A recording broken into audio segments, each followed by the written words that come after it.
Oras na para sa digital level up ng mga negosyanteng Pinoy. Alamin kung paano ito magiging posible sa pamamagitan ng MSME Digital Transformation Programs at DTI and AI ng Skill Up Center. Panoorin natin to.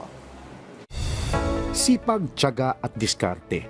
Ilan lang yan sa mga katangiang kailangan ng isang business owner para mapalago ang negosyo. Pero sa panahon ng digital age, sapat pa ba ang tradisyonal na paraan? What if samahan pa ito ng technology? Yan ang layunin ng Department of Trade and Industry. Ang mas mapalawak ang access ng mga micro, small and medium enterprises o MSMEs sa digital technology at makabagong solusyon, kabilang ang artificial intelligence o AI. AI is no longer simply a technology of the future.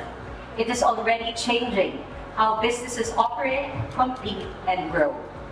Bida sa nasabing initiative ang AI and Scale-Up Centers, isang hakbang para mas mapalapit sa mga MSMEs ang AI, digital innovation, at iba pang tools na pwedeng maging katuwang sa araw-araw na operations ng kanilang business.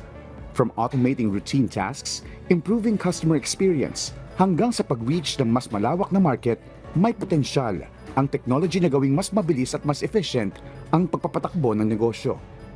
This is actually the main project of the President. Gusto niya talaga that a lot of the businesses already adapt to AI and we don't get left behind because AI now is really moving so quickly, not just in ASEAN but also in the world. To our businesses, founders and MSMEs in this room, this center is built for you. So let's use it. At para sa mga negosyanteng sanay sa traditional na pamamaraan, maaaring mukhang challenging ang pag-shift sa digital. Pero kapag may tamang gabay, access at willingness to learn, ang technology ay hindi lang dagdag sa business. It can be also a tool for growth.